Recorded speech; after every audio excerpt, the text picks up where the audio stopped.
Hey, happy Black Friday. And of course, it's not a Black Friday sale without buying a few albums and getting some percentage off. Such is the case I did today. And I did a change of clothes to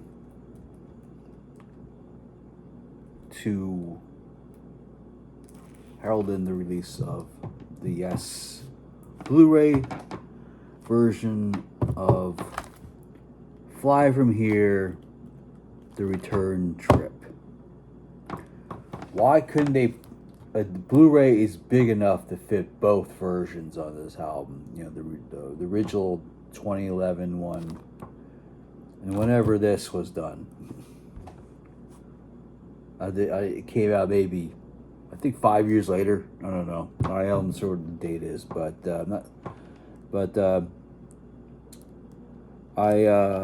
okay. Well, of course, the reason why I buy this is because it's the 5.1 mix in here, and there's a bonus tracks of instrumentals, which is sweet. Just without the horrible Trevor Horn vocal on it. I happen to like the original one better, and I'm gonna say this because here's I didn't finish this with a bottle of wine last week, so we'll about that later. I appreciate the original one better. It was because Benoit David got a raw deal, like John Anderson. You know, it was like a like a markdown. It's like a markdown on his talent. You know, it's the band saying to David, you know, sorry we invested in a lemon.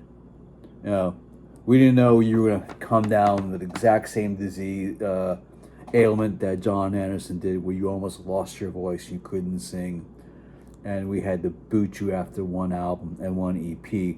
That's another thing that this irritates me is that there's an EP called From a Page with material that Wakeman performed on for these sessions before he got axed from the project, and they wound up on a little EP. At first, it was an EP.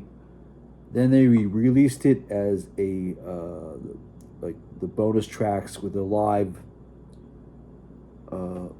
show from Lyon, France, with John Anderson on vocals. I think I don't have that. I don't have that product, but. I'm not a big fan of Trevor Horn's work on this. I know he wrote the lyrics and everything, and you know, worked out the arrangements and all that stuff. You know, which also brought back Jeff Downs to the fold.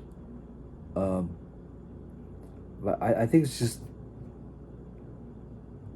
I don't know why I bought it. I just don't know why I bought it. I guess I'm just obsessed with having Yes in 5.1, along with all my Genesis and King Crimsons and Gentle Giants and what have you, Porcupine Trees, Van de Graaff Generators, and the Camel. I just got into Camel, listen to the 5-point releases there, but I heard that someone told me that Yes 2001 album with the last one that featured John Anderson's studio with magnification is also in a 5.1 format, but yeah, I can't seem to find it anywhere. Of course, in the future, Yes has gone all out in releasing a 15 CD set Blu Ray version of Tales from Topographic Oceans, and I'm kicking myself for ordering it. Why do I need this? Oh, because it's got this live show from 1973 on it. I'd never heard a concert I never heard a live concert from the Tales from Topographic Oceans era. And I think that's why I bought it, for the curiosity of how they had done that tour. Um, what else is on the horizon? And I mean, what else? Why not release it? Because there's like no new Yes material coming out. Whenever Steve Howe, I heard they're writing new stuff, but it's gonna be a while before you hear it. Probably maybe the end of next year. My guess is. I know that I was the current vocalist John Davison was quoted as they're working on new material. I didn't get to see Yes the last time they blew into town. I went and saw Steve Hackett instead. I figured I couldn't work in the two shows together. I know I could have saw Yes on the 13th of November when they played over in Inglewood, and well, I saw Steve Hackett on the second night anyway. But there was no way I could get to Inglewood to see Yes on public transportation, go back home, and get up and go to Steve Hackett, because who knew what time I would have got home from that Yes gig if I had gone. That area of town is not my area of expertise. Well, so I have to get a knife and open this up.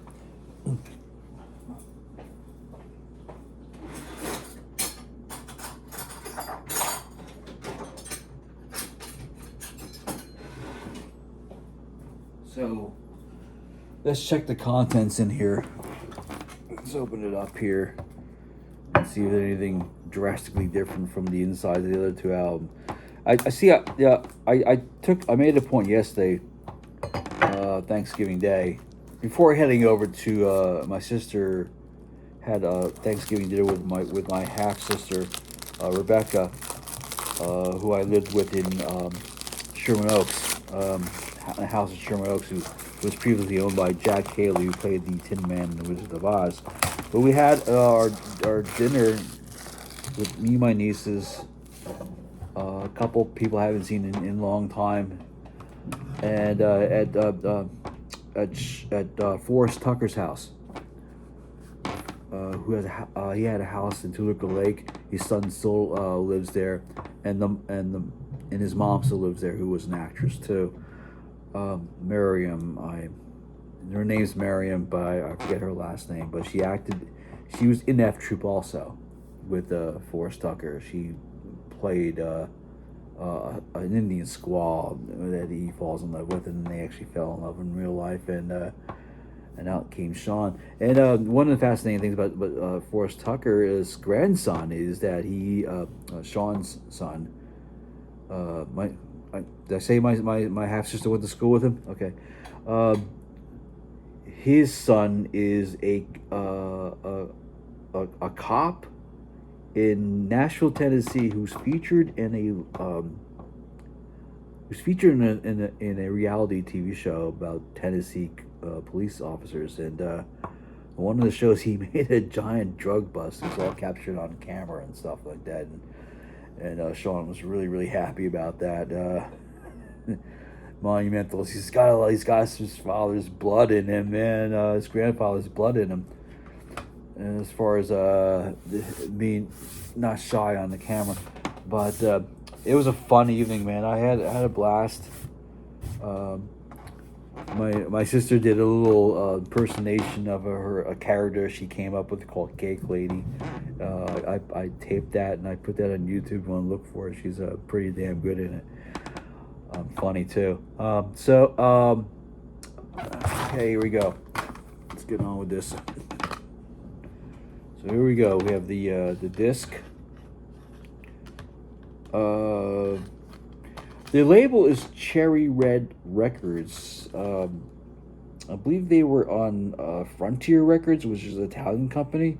I guess Cherry Red Records, which I believe is the same company that does all the Van de Graaff generators and Camel 5 and Renaissance 5.1 mixes.